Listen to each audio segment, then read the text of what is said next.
ಎಲ್ಲರಿಗೂ ನಮಸ್ಕಾರ ರೀ. ನಾನು ನಿಮ್ಮ ಪ್ರೀತಿಯ ಮಂಜುಳಾ ಮಾತಾಡ್ತಾ ಇರೋದು. ಇವತ್ತೇನಪ್ಪ ಅಂತ ಹೇಳಿದೆ ಅಂದರೆ ಒಂದು ಕಹಿ ಘಟನೆಯನ್ನು ನಿಮ್ಮ ಜೊತೆಗೆ ಶೇರ್ ಮಾಡ್ಕೊತಾರೆ ಫ್ರೆಂಡ್ಸ. ಏನಪ್ಪ ಅಂತ ಹೇಳಿದಂದ್ರೆ ನಿಮಗೆ ಗೊತ್ತಿದ್ದ ವಿಷಯ. ಇವತ್ತು ಬೆಳಗ್ಗೆ ಒಬ್ಬರು ನಿಧನ ಆದರು.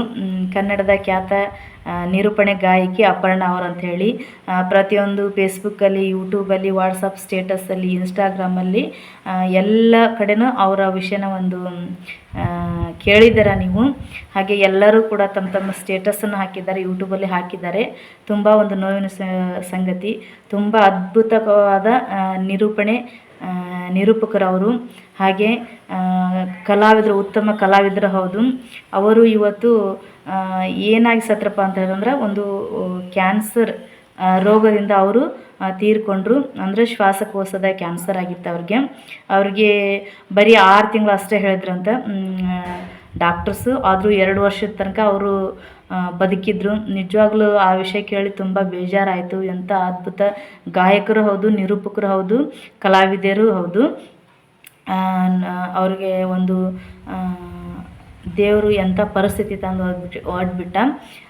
ಆದರೂ ಭೂಮಿ ಮೇಲೆ ಯಾರೂ ಶಾಶ್ವತ ಅಲ್ಲ. ಒಂದಿಲ್ಲ ಒಂದು ಸತಿ ಯಾರಿಗಾದರೂ ಇಂಥ ಒಂದು ಪರಿಸ್ಥಿತಿ ಬರೋದೆ. ಯಾರೂ ಶಾಶ್ವತ ಅಲ್ಲ, ಯಾವಾಗಿದ್ದರೂ ಭೂಮಿಯನ್ನು ಬಿಟ್ಟು ಹೋಗಲೇಬೇಕು. ಆದರೂ ಈ ಥರ ಆಯ್ತಲ್ಲ ಅಂತ ಭಾಳ ಬೇಜಾರಾಯಿತು. ಅದೇ ಪ್ರಕಾರ ಕೂಡ ನಾನು ಕೂಡ ಒಬ್ಬ ಕ್ಯಾನ್ಸರ್ ಪೇಷಂಟನ್ನು ಹೌದು. ನೀವು ನಂದು ಒಂದು ಫೋಟೋ ನೋಡಿದ್ದೀರ. ಇವತ್ತು ನಾನು ಹಾಕಿದ್ದೆಲ್ಲ ಒಂದು ಫೇಸ್ಬುಕ್ ಫೋಟೋನ. ಅದು ನನ್ನ ಹಿಂದಿನ ಫೋಟೋ. ಇವಾಗಿರೋದು ರಿಯಲ್ ಫೋಟೋ ಇದು. ಅಂದರೆ ಹೇರ್ಸ್ ಯಾಕೆ ಕಡಿಮೆ ಆಗಿದೆ ಅಂತಂದರೆ ನನಗೆ ಕೀಮೋಥೆರಪಿ ಇಂಜೆಕ್ಷನ್ ಕೊಟ್ಟಿರೋದ್ರಿಂದ ನನಗೂ ಕೂಡ ಹೇರ್ಸ್ ಎಲ್ಲ ಲಾಸ್ ಆಗಿತ್ತು. ಇವಾಗ ತಾನೇ ಬರ್ತಾ ಇದ್ದೆ. ಹೌದು, ನಾನು ಕೂಡ ಒಬ್ಬ ಕ್ಯಾನ್ಸರ್ ಪೇಷಂಟು. ನಾನು ಮಂಗಳೂರು ಏನೋಪಾಯದಲ್ಲಿ ಟ್ರೀಟ್ಮೆಂಟನ್ನು ತೊಗೊಂಡಿದ್ದೀನಿ. ತುಂಬ ಒಳ್ಳೆ ಟ್ರೀಟ್ಮೆಂಟ್ ಕೊಟ್ಟರು ಡಾಕ್ಟರ್ಸು. ಒಳ್ಳೆ ವೈದ್ಯರು ಸಿಕ್ಕಿದ್ರು, ನರ್ಸ್ಗಳು ಹಾಗೆ ಸಿಕ್ಕಿದ್ರು. ಹಾಗೆ ಕೂಡ ಮನೆಯಲ್ಲಿ ಕೂಡ ಅದೇ ರೀತಿ ನನ್ನನ್ನು ಒಂದು ಮಗುವಿನಂತೆ ಜೋಪಾನ ಮಾಡಿದ್ದಾರೆ. ನಿಜವಾಗ್ಲೂ ಅವ್ರಿಗೆಲ್ಲರಿಗೂ ಥ್ಯಾಂಕ್ಸ್ ಹೇಳೋಕ್ಕೆ ಇಷ್ಟಪಡ್ತೀನಿ.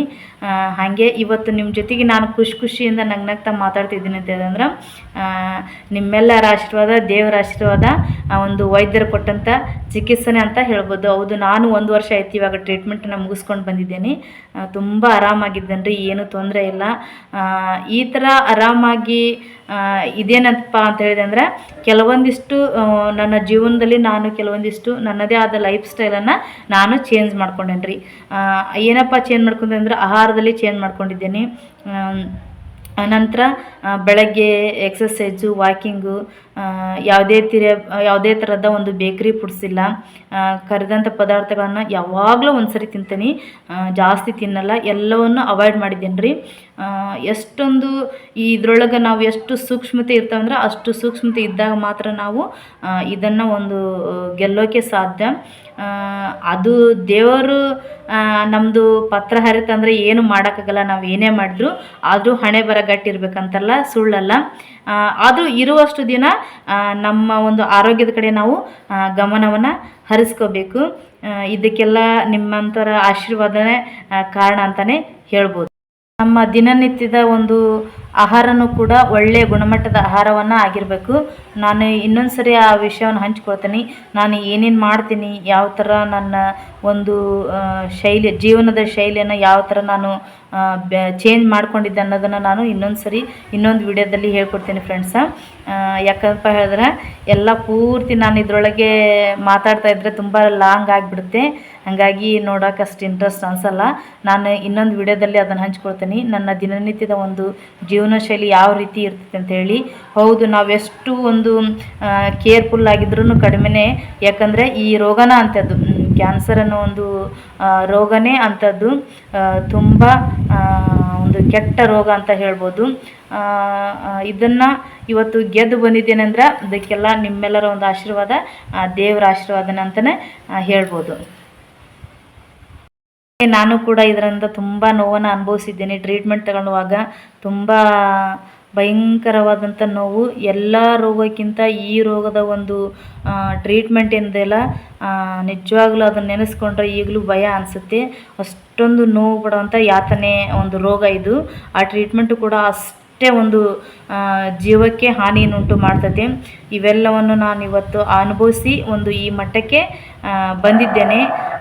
ಇದೇ ಒಂದು ರೋಗ ಅಂತಲ್ಲ, ಪ್ರತಿಯೊಬ್ಬರು ರೋಗ ಇದ್ದರೆ ಅಂತಲ್ಲ, ಇಲ್ಲಕ್ಕೂ ಅಷ್ಟೇ ಪ್ರತಿಯೊಬ್ಬರೂ ಒಂದು ತಮ್ಮ ಆರೋಗ್ಯದ ಕಡೆ ಜಾಸ್ತಿ ಗಮನ ಕೊಡಿ.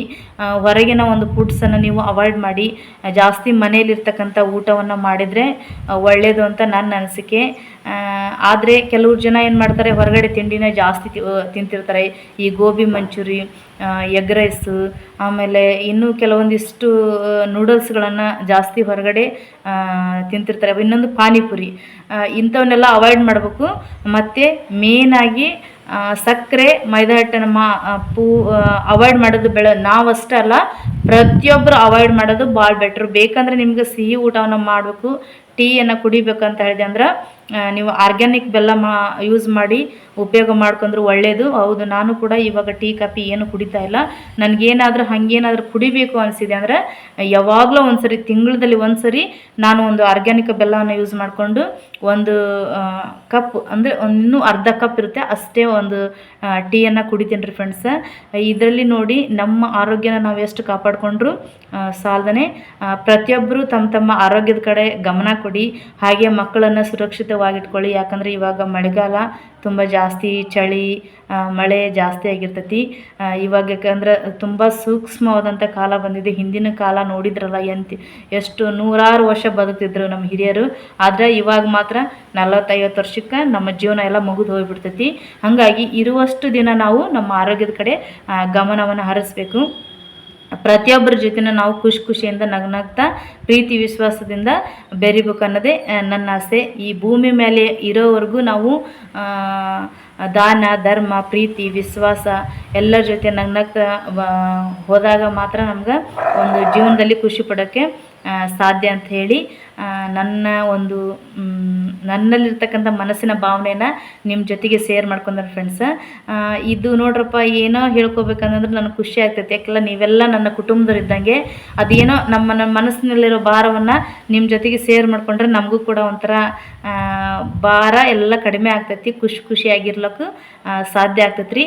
ನಾನು ಇದು ಅಷ್ಟೇ ಅಲ್ಲ, ನನ್ನ ಜೀವನದಲ್ಲಿ ನಾನೊಬ್ಬ ಕಲಾವಿದನೂ ಕೂಡ ಹೌದು, ಅಂದರೆ ಗಾಯಕಿನೇ ಹೌದು.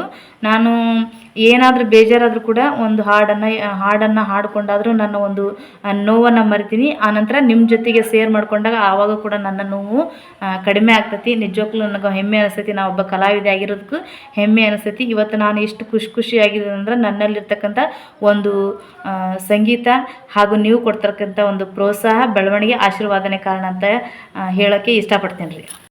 ಇನ್ನು ಮುಂದೆನೂ ಕೂಡ ನಿಮ್ಮೆಲ್ಲರ ಒಂದು ಪ್ರೋತ್ಸಾಹ, ಆಶೀರ್ವಾದ, ಪ್ರೀತಿ, ವಿಶ್ವಾಸ ನನ್ನ ಮೇಲೆ ಯಾವತ್ತಿಗೂ ಸದಾ ಇರಬೇಕು. ಇದೇ ರೀತಿಯಾಗಿ ನನ್ನ ಜೊತೆಗೆ ನೀವೆಲ್ಲ ಸದಾ ಇರ್ತೀರಂತ ಭಾವಿಸ್ತೀನಿ. ಇವತ್ತಿನ ಒಂದು ವಿಡಿಯೋ ನಿಮ್ಗೆ ಇಷ್ಟವಾದರೆ ದಯವಿಟ್ಟು ಶೇರ್ ಮಾಡಿರಿ, ಲೈಕ್ ಮಾಡಿರಿ, ಕಮೆಂಟ್ಸ್ ಮಾಡಿರಿ. ಹಾಗೆ ಇನ್ನೂವರೆಗೂ ಯಾರು ನನ್ನ ಚಾನಲ್ಗೆ ಸಬ್ಸ್ಕ್ರೈಬ್ ಆಗಿಲ್ಲರಿ, ಸಬ್ಸ್ಕ್ರೈಬ್ ಆಗಿ ನಿಮ್ಮೆಲ್ಲರ ಒಂದು ಪ್ರೋತ್ಸಾಹ ನನ್ನ ಮೇಲೆ ನನ್ನ ಒಂದು ಬೆಳವಣಿಗೆಗೆ ಕಾರಣ ಆಗಲಿ ಅಂತೇಳಿ ಎಲ್ಲರಿಗೂ ಮತ್ತೊಮ್ಮೆ ನಾನು ಧನ್ಯವಾದಗಳನ್ನು ಹೇಳೋಕ್ಕೆ ಇಷ್ಟಪಡ್ತೀನಿ. ಎಲ್ಲರಿಗೂ ಹೃದಯಪೂರ್ವಕವಾದ ಧನ್ಯವಾದಗಳು.